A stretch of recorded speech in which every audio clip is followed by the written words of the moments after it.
m'habiller, pour choisir mes vêtements, déjà j'étais agacée, sur les nerfs, pressée, et j'avais toujours cette pression à moi, et voilà, là j'essayais de calmer un peu, mais sinon j'étais toujours en stress à 100%, voilà, en train de courir, voilà, et c'est épuisant.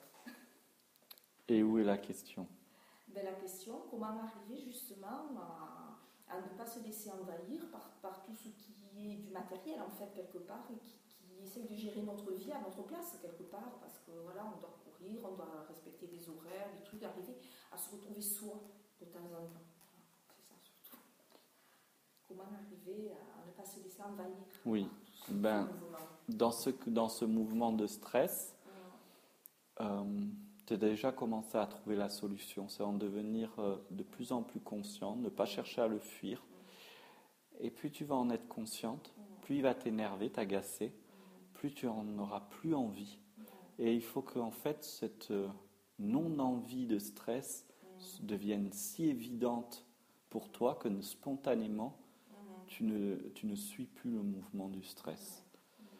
Donc le meilleur moyen, le plus rapide, et le plus efficace et le plus définitif, c'est au contraire, plutôt que de trouver des stratégies pour le stopper, c'est quand on le vit, d'y être à fond dedans, de le goûter, le savourer. Alors savourer ne serait pas le bon mot, mais c'est d'être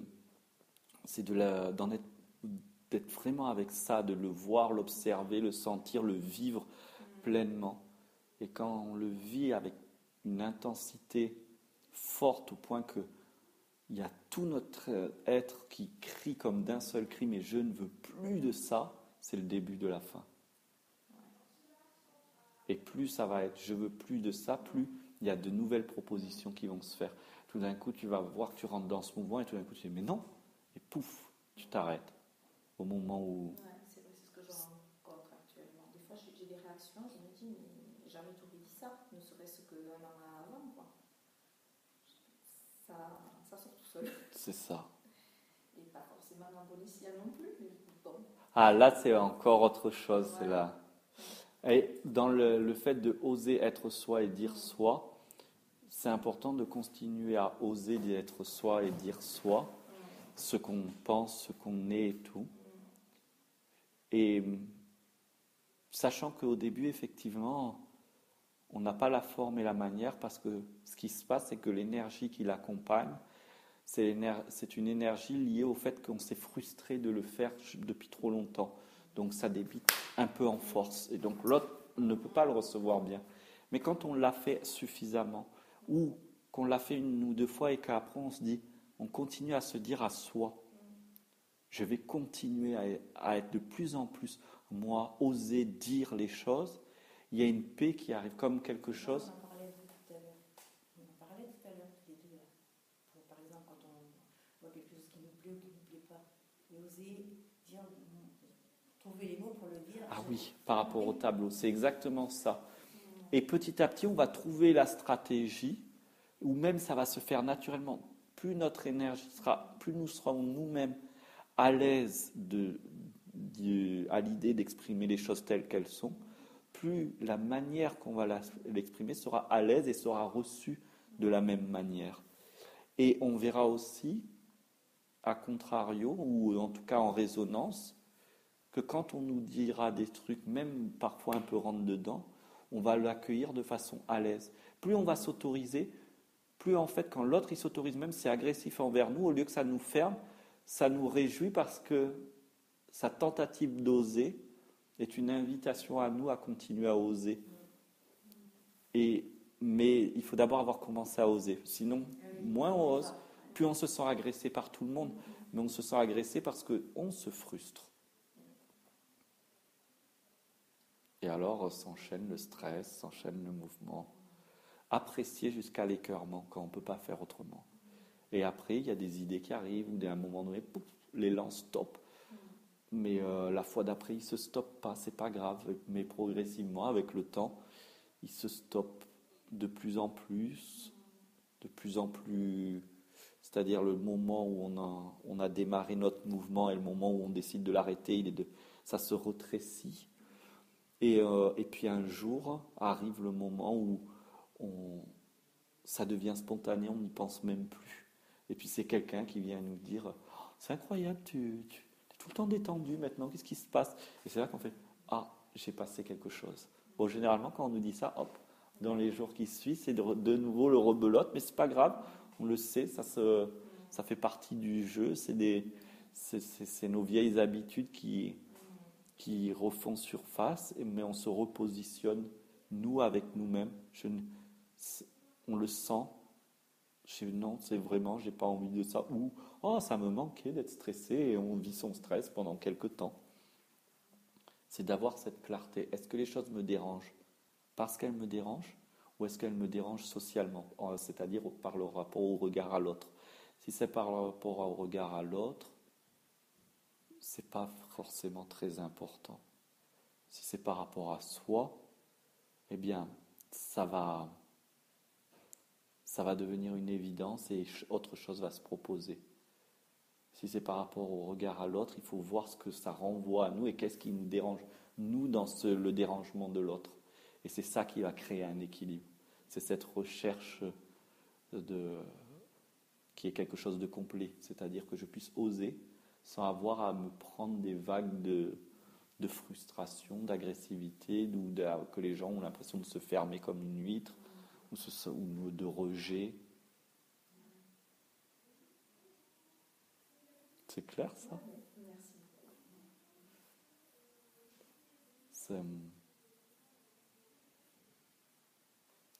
On a toujours la réponse qui arrive si on s'écoute, à tout instant. Il n'y a pas besoin de... On est tous... on est la vie toute complète. Donc il y a toutes les solutions qui se proposent. Mais pour que la vie circule, il faut oser. Si on n'ose pas, c'est comme si la totalité de l'absolu, on essaye de le faire passer dans un entonnoir. Et après on se dit, mais pourquoi ça coince? Oser et accepter. Regarder ce qui se passe, vivre. Ouais. Ce que je faisais pas. Donc en fait, le déclencheur, c'est mon corps qui a dit stop. Ça s'est traduit par un AVC. Et depuis, j'ai dit, bon, il faut que tu te calmes. Voilà. Mais il a fallu quand même arriver jusqu'à ce passage. Sinon, j'étais toujours dans le mouvement, toujours à aller de l'avant, même si j'étais épuisée. Alors qu'en fait, ça fait déjà un moment que mon corps me donnait les signes de lever le pied. Aller de l'avant n'est pas un problème. Si l'aller de l'avant est un aller à l'avant qui fuit, qui nous fait fuir nous-mêmes, là, ça cause problème.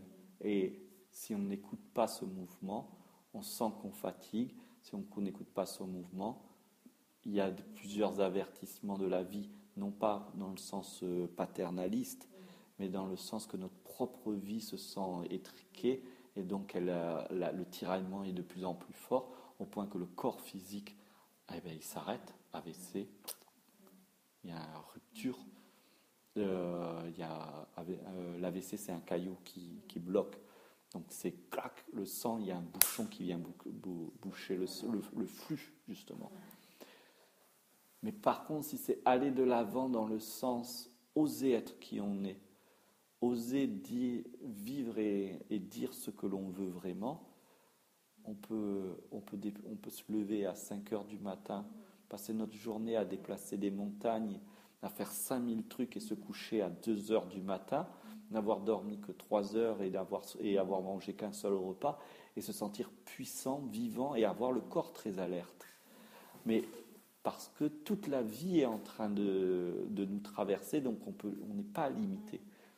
Mais si on s'active parce qu'il faut qu'on soit une bonne maman, parce qu'il faut qu'on soit une bonne épouse, parce qu'il faut plein de choses qui ne sont pas soi, qui ne sont pas ce que mon élan intérieur dit, alors oui, on est en train de disperser notre énergie, notre présence, et on s'éloigne de nous-mêmes. On ne va pas de l'avant, on s'éloigne de nous-mêmes à toute vitesse.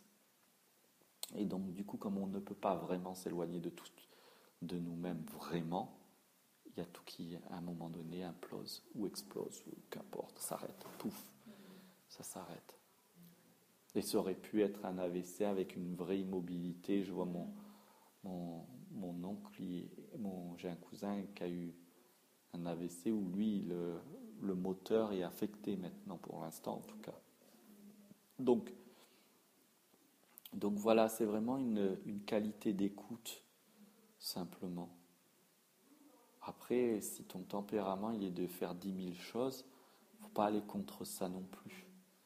Est-ce que c'est 10 000 choses par stress de répondre à des attentes ou des codes venus de l'extérieur de cet élan, ou est-ce que c'est 10 000 choses en réponse à cet élan? Si c'est en réponse à cet élan, de problème. Là, c'est ça, c'est la pleine santé. Elle vient à partir du moment où notre conscience s'éveille sur le fait que rien ne vient de l'extérieur.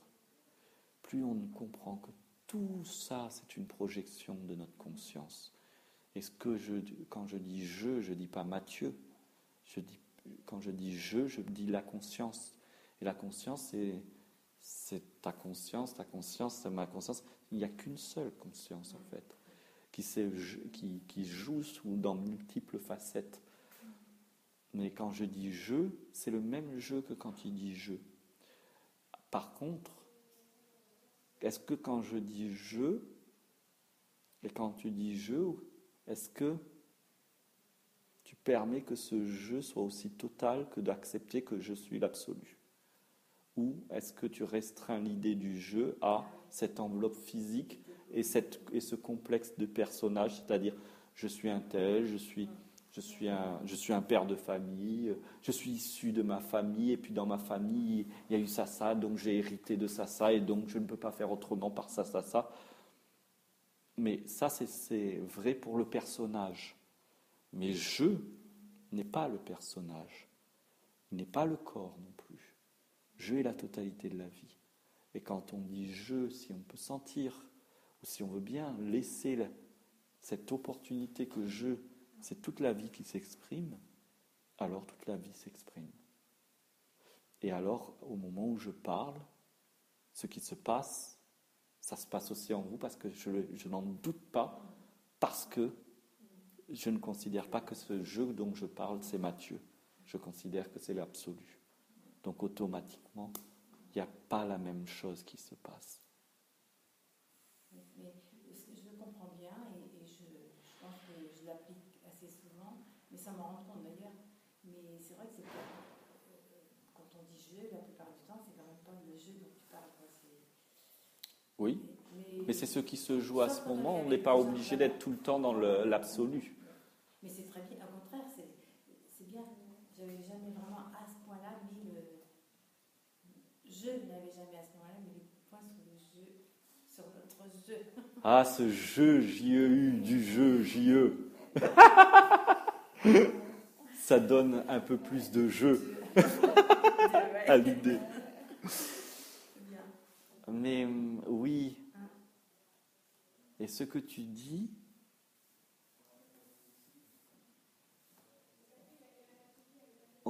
ça ne peut jamais être vraiment compris. C'est-à-dire que quand on le vit, il n'y a plus personne pour comprendre. Oui, puisque le jeu, c'est... Oui, parce que c'est une seule personne. Oui, mais alors c'est même pas une seule personne. Il n'y a pas à comprendre. Pas D'ailleurs, on ne peut pas comprendre. C'est même pas qu'il n'y a pas à comprendre. C'est incompréhensible. C'est vivant, c'est vivable, mais c'est pas compréhensible. Voilà. Mais si tu m'avais dit ça il y a quelque temps, je me serais dit, oh là là, qu'est-ce qu'il veut m'embrouiller celui-là. Maintenant, je comprends très bien. C'est vrai qu'on a avancé pas mal. Tu vois, je trouve que c'est plus facile quand on dit on. Oui. Quand on dit on ou nous, tout de suite on entend tout le monde. Mais c'est vrai qu'on peut dire je. Dans on et dans nous, ça peut être un jeu de rhétorique, mais si on joue sur la rhétorique, un nous, c'est plusieurs individus. Oui, et c'est pas obligatoire. Alors qu'il n'y a qu'une seule et unique chose, depuis toujours. Et qu'importe le jeu de rhétorique, finalement parce que soit on le vit, soit on ne le vit pas. Mais en fait, on ne peut pas ne pas le vivre. On le vit tous, tout le temps, et à un moment donné, ça devient clair. À aucun moment, par contre, on ne peut le comprendre. Ça ne devient clair que parce que ce jeu dont je parle, cet absolu, ouvre de la clarté. Mais les personnages, c'est-à-dire Matthieu, il ne comprend pas ce qui se dit là. Et nous ne comprenons pas ce qui se dit là. Nous sommes juste, quand nous acquiesçons, nous sentons ce qui se dit là. Nous vibrons ce qui se dit là. Ça crée un espace dans ce qui est dit là. Il se passe un truc en nous qu'on ne peut que acquiescer. Par contre, s'il faut l'expliquer à quelqu'un, c'est sauf si on veut bien se laisser être dans ça. Et ça va expliquer à quiconque, parce que ça se connaît. Non, c'est la philosophie profonde, ton truc. C'est à la fois peut-être de la philosophie profonde, mais c'est surtout le témoignage d'une expérience et pas la somme de blabla. C'est pas sorti d'un livre, ça se vit.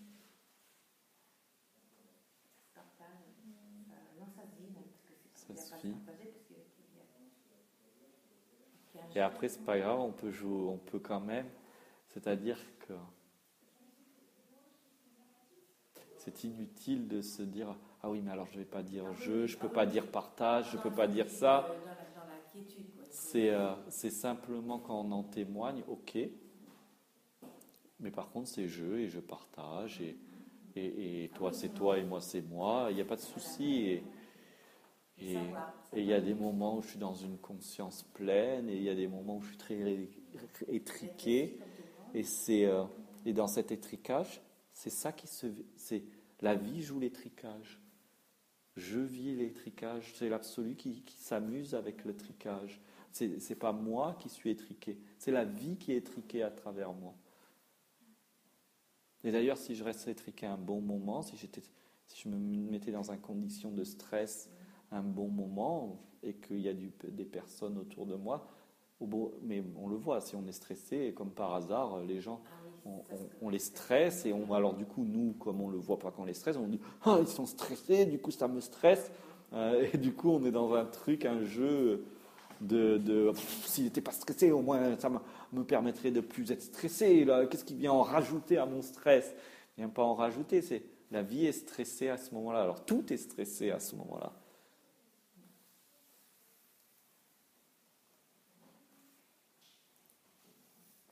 Donc quand il y a un mouvement de stress, c'est le vivre, vraiment. On revient le vivre quand on a envie de dire quelque chose qui nous agace. Souvent, on va le dire de façon disharmonieuse parce qu'on a mis trop de temps pour le dire. Ou alors, si on se connaît, moi je sais que par exemple, quand je suis énervé, je ne vais pas bien parler. Donc je vais dire, laisse-moi 2 minutes, je finis d'être énervé, et quand je finis d'être énervé, je vais exprimer ce que j'ai dit. Mais à l'intérieur de moi, ça c'est, mais la colère elle-même, elle s'est soulevée pour me témoigner quelque chose. La vie s'est transformée en colère pour me témoigner du manque de vie que j'avais envers moi-même. Mais une fois que c'est OK avec ça, la colère n'a plus de raison d'être, elle peut se calmer et on témoigne de notre chose. Mais si on ne la témoigne pas, la colère va remonter à nouveau pour dire « Hé, tape à la porte !» Et voilà, alors si on laisse passer la colère pour parler, la colère s'effondrera vite. Mais si la colère voit qu'on essaye de la calmer avec aucune intention d'en parler, ça ne va pas se calmer. Au contraire. Et oui, parce que la colère, elle délivre quelque chose. Et on a envie de dire ou faire ou être cela. On n'a pas d'autre choix que ça. Et si on s'offre un autre choix, on souffre encore plus. Parce qu'on est dans une confusion de division intérieure. Et c'est pas agréable. Ça bloque. Le flux bloque jusqu'au jour où le flux bloque, clac, caillot, ça monte plus au cerveau. le corps tombe et il se paralyse à un niveau plus ou moins grand. Ou ça crée un arrêt cardiaque ou un cancer. Il y a quelqu'un qui dit, je crois que c'est le docteur Hammer, cancer, c'est cancerge. Quand je serre. C'est quand que je serre. Il y a un docteur qui développait ça, qui disait par exemple chez des femmes qui vont avoir souvent des cancers du sein. Bon, il y a déjà le truc d'aller se faire une mammographie tous les ans, ça augmente la possibilité d'un cancer parce que déjà on y pense, et parce que des tumeurs cancéreuses, il y en a qui se réveillent et qui s'éteignent toutes seules régulièrement. Ça, c'est la première chose. Mais la deuxième chose, c'est que une femme qui n'a pas eu trop d'épanouissement dans sa vie, arriver les enfants, elle s'épanouissent dans les enfants quand ils grandissent. Les enfants partent, mais elle ne rebondit pas pour s'épanouir dans autre chose. Donc l'idée de maternité commence à être frustrée, l'épanouissement est là. Donc du coup, elle n'a plus l'impression de servir. Et comme le moment de sa vie où elle servait le plus, c'était la maternité, qu'est-ce qui va réagir au niveau physique dans le cancer? C'est quand que je sers à nouveau, cancer du sein. Et qui peut arriver particulièrement après la ménopause, parce que là, tu es assuré qu'il ne va plus y avoir d'enfants. Alors du coup, effondrement.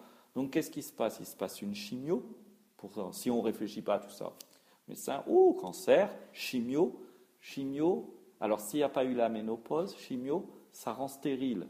Le problème qui a déclenché, c'était le problème de maternité, de servir en maternité. Et là, on se retrouve avec un sein en moins et stérile. Donc cancer de l'utérus qui s'enchaîne, puisque l'utérus ne sert plus à rien, autant qu'il se décompose, en plus du sein. Et puis là, autre chimio. Du coup, on est ébranlé dans toute notre structure. Si on se poursuit les trucs, on est embranlé dans toute notre structure. L'homme qui était là, qui l'a regardé peut-être comme une femme, la regarde comme une malade.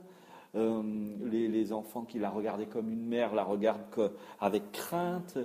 Donc du coup, il va y avoir sentiment d'étouffement, ébranlement de la structure. Boum! Oh, métastase dans les os, structure, dans les poumons, j'étouffe. Et puis on continue. Alors on va faire un cancer, on va faire une chimio. Et là du coup, on se retrouve sans cheveux, sans beauté. Et on multiplie. Et c'est pour ça que beaucoup de gens qui ont le cancer, après il y a des récidives sur d'autres organes. Et puis à la fin, il y a cancer dit généralisé. Bah oui, à force de chimio qui est quand même du nucléaire injecté dans le corps, le cancer, il est généralisé. On est alité, on ne sert plus à rien. C'est évident. Donc, c'est aussi toutes ces logiques où la conscience est importante. Si on écoute son élan de vie constamment, on s'en fout d'avoir compris quelque chose, on s'en fout d'être éveillé ou pas, on s'en fout d'être spirituel ou matériel. Ce qu'on a soif, c'est le bonheur. Et le bonheur, on ne l'obtient qu'en suivant l'élan. Le bonheur ne se comprend pas. C'est comme tomber amoureux, ça ne se comprend pas. Des fois, on sort d'une relation en disant « Mais qu'est-ce que j'ai appris de... » Mais il a appris qu'il y avait à vivre ça, point. Ça a mal fini, c'est comme ça. Mais il n'y a pas à comprendre, il y a à vivre. Et c'est ça la souffrance, c'est qu'on veut comprendre, on ne vit pas. Et alors, c'est ce que disent les textes. Ils disent, par exemple, le bouddhisme dit les deux causes principales de souffrance dans le monde sont la peur et l'ignorance. Mais on comprend l'ignorance comme il faut que je comprenne. Et donc on est encore plus dans la confusion. L'ignorance, c'est le fait de ne pas voir les choses telles qu'elles sont, c'est-à-dire de ne pas les vivre telles qu'elles sont. Je suis heureux, je suis heureux. Je suis triste. Et pas besoin de virgule. Et on va... Voilà. Tout le reste, c'est pour construire, c'est pour faire des histoires, en fait. Et la souffrance se place dans les histoires. On tombe malade. Ça t'a produit, par exemple, une raison. C'est même pas ça t'a produit une raison. Les événements de la vie ont fait que tu t'es donné une raison à cette maladie et tu t'es dit, je change de direction. Point. la prochaine fois, s'il venait à y avoir une maladie, ça ne veut pas dire qu'il y a encore une raison. Cette fois-ci-là, ça a ouvert à une raison, mais ce n'est pas obligé d'ouvrir à une raison. Quelqu'un qui est en fauteuil roulant toute sa vie, c'est pas parce qu'il a un mauvais karma, c'est ce qu'il vit, point. Il est en fauteuil roulant. Et son expérience de vie, s'il la vit entièrement, elle sera un cadeau pour la vie, comme tout le reste. Voilà. Comme nous, notre maladie, notre handicap, notre souffrance, s'il est vécu, il devient un cadeau comme notre bonheur et comme nos compétences. Alors à ça, tu peux peut-être appliquer une question Vas-y. qui va s'imbriquer dedans, sûrement. Le mauvais rapport que j'ai avec l'argent, c'est-à-dire que dès que j'ai de l'argent, je le claque et comme si je ne me donnais pas l'autorisation de gagner de l'argent. Par exemple, tu vois, un petit exemple facile, je vais aller vendre mes aquarelles. Même en les vendant à 10 euros, je vais me dire, oh là, les gens ils vont trouver que c'est cher et c'est peut-être trop cher. Je ne sais pas vendre. Voilà ce que je fais. Je ne sais pas. Je décide que je ne sais pas, mais peut-être que je sais, mais j'ai l'impression que je ne sais pas. Mais en plus, je m'en fiche d'avoir de l'argent. Justement, c'est peut-être ça, je m'en fiche, mais on a tous besoin quand même d'un peu pour vivre, sauf si je me mets à prana, on parlait tout à l'heure, que je n'ai plus besoin d'acheter à manger. Non, il y aura besoin de payer le loyer. Oui, quand même, voilà. Il y aura besoin d'autres voilà. trucs. Donc, on a des enfants, si tu as des petits-enfants, des petits-enfants, oui, d'offrir des cadeaux, les faire plaisir, acheter la... C'est vrai où j'ai dépensé tout mon argent, et tu sais si j'en avais, et maintenant j'ai juste de quoi subvenir à mes besoins. Mais même comme ça, je vais avoir du mal à vendre mes aquarelles. Et si j'y vais, si je le fais, c'est parce que Dani, entre autres, et d'autres copines m'ont dit, allez, fais-le, puisqu'on t'en donne la possibilité. Et j'ai qu'une hâte, c'est que ce soit fini cette journée-là. Parce que il faut le faire avec plaisir. ça, oui. S'il n'y a pas de plaisir avec l'argent, c'est que tu juges l'argent. Oui, c'est peut-être ça. Et comme tu juges l'argent de façon pas positive, et que tu souhaites naturellement en tant que personne restreinte qui a besoin de quelque chose pour survivre, ce qui est une illusion, eh bien, l'argent n'a pas sa place dans ton monde parce que tu as envie d'être une personne bien. Alors si l'argent c'est pas bien et que toi tu es une personne bien, l'argent ne peut pas être là. Mais si l'argent c'est de l'argent, point. C'est ni bien, c'est ni mal. Si l'argent est compris comme un flux déjà, si on doit juger l'eau par exemple, tu peux pas boire de l'eau parce que l'eau elle est pas bien. Elle est pas bien cette eau, ne bois pas de l'eau, c'est pas bien. À un moment donné, tu vas avoir soif. Et si tu es dans un pays étranger et que tu n'as pas de bouteille d'Évian et qu'il n'y a que l'eau de source du coin et que tu dois y rester 4 mois là-bas, tu finiras par la boire, l'eau de la source. Et tu tomberas malade, mais tu en survivras. Par contre, si tu ne lâches pas l'idée que l'eau est polluée, que l'eau est ceci, que toi tu n'es pas adapté à cette eau, que ceci, la pensée que tu as de l'eau va te tuer. Mais pas l'eau, comme l'argent. Et c'est vrai que dans nos constructions de personnages, quand on construit un personnage du type social, artistique, spirituel, alors donc c'est pas matérialiste. Alors donc si c'est pas matérialiste, c'est pas bien l'argent parce que c'est pas bien, c'est mal. Je t'ai pas donné 5 euros. Et donc, mais on verra ça après. Et donc, du coup, c'est normal de ne pas avoir, inconsciemment, de ne pas vouloir d'argent dans sa vie. Parce qu'on est des gens bien, nous. On est des gens de la lumière. Mais si l'argent n'avait pas à être, elle ne serait pas. Elle est là. Elle est là. Et quand on crée, toujours difficile de donner une valeur à ce qu'on crée parce que ça oblige à nous donner une valeur à nous-mêmes. Et si on se disait que la valeur de ce qu'on crée, ce qu'on crée, c'est la vie à travers nous qu'a créé, que la vie elle a une immense valeur et qu'on ne va pas mettre un prix, on ne va pas se dire je ne mets pas un gros prix parce que comme c'est pas moi qui l'a fait, c'est la vie, alors je ne peux pas recevoir d'argent. Oui, mais la vie s'est servie de moi, à travers moi, donc pourquoi le retour ne viendrait pas aussi à travers moi? Il peut venir à travers les autres aussi, peu importe.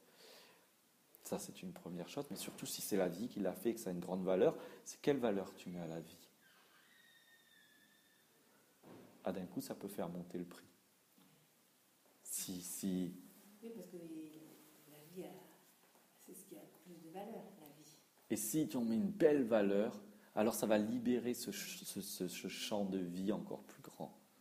Je ne dis pas qu'il faut mettre cher. Oui, non, parce qu'il faut que Je dis qu'il faut mettre quelque chose qui, quand on met le prix, on sait, ça nous rend heureux, ce prix nous rend heureux, que ça soit 5 ou 500, que ça soit 50 centimes ou 50 000 euros. Parce que tu me montrais, je suis monté tout à l'heure chez elle, elle me montrait une petite aquarium, c'est une chose d'exercice, ça, c'est pas parfait. C'est qu'une chose d'exercice avec le mouvement.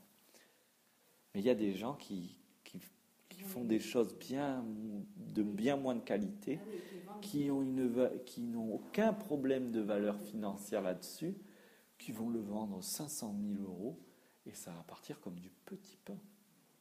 Et que les gens, quand ils vont l'acheter, il y a une joie immense qui va les envahir, parce que toute l'estime que la personne a mis dans cette toile, l'autre va la recevoir aussi. Et donc, il va être inondé d'une estime joyeuse. Et ce tableau, il va briller, cette estime. Donc, et ce n'est pas dû au prix, au chiffre du prix, mais à cette joie d'avoir posé le prix qui est transmis, qui fait que ça a une valeur, cette chose. Oui, c'est bien. Bien répondu. Je vais réécouter cet après-midi En boucle pendant 21 jours. Je dis, quand c'est pas intégré, en boucle pendant 21 jours. Ça, c'est l'inconscient l'assimile. Merci, c'est bien.